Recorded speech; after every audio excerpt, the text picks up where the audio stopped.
ഉത്തർപ്രദേശിൽ sleeper bus ട്രക്കുമായി കൂട്ടിയിടിച്ച് 8 പേർ മരിച്ചു. 19 പേർക്ക് പരുക്കേറ്റു. കനൌജ് ജില്ലയിലെ ഔറയ്യയിൽ ആഗ്ര ലക്നൌ എക്സ്പ്രസ് വേയിലാണ് അപകടമുണ്ടായത്. ബൽറാം നെടുങ്ങാടി ചേരുന്നുണ്ട് ഡൽഹിയിൽ നിന്നും. ബൽറാം, ഈ അപകടത്തിന് കാരണം എന്താണ്? കൂടുതൽ പേർക്ക് പരുക്കേറ്റിട്ടുണ്ടോ? എന്തൊക്കെയാണ് വിവരങ്ങൾ?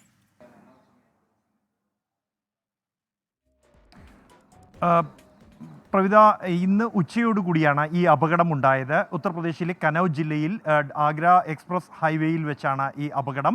സ്ലീപ്പർ ബസ് ടാങ്കർ ലോറി, വെള്ളം കൊണ്ടുപോകുന്ന ടാങ്കർ ലോറിയുമായി കൂട്ടിയിടിച്ചാണ് അപകടം ഉണ്ടായത്. ഈ അപകടം നടക്കുന്ന സമയത്ത് ബസ്സിൽ 40ഓളം പേരാണ് ഉണ്ടായിരുന്നത്.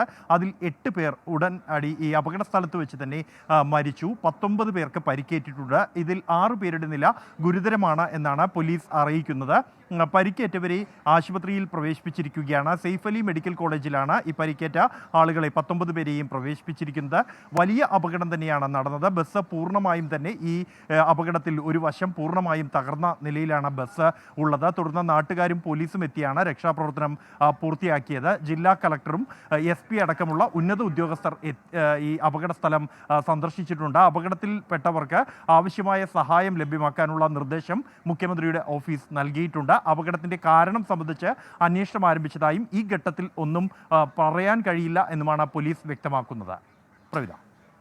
ശരി, ബൽറാം നെടുങ്ങാടിയാണ് വിവരങ്ങൾ നൽകിയത്.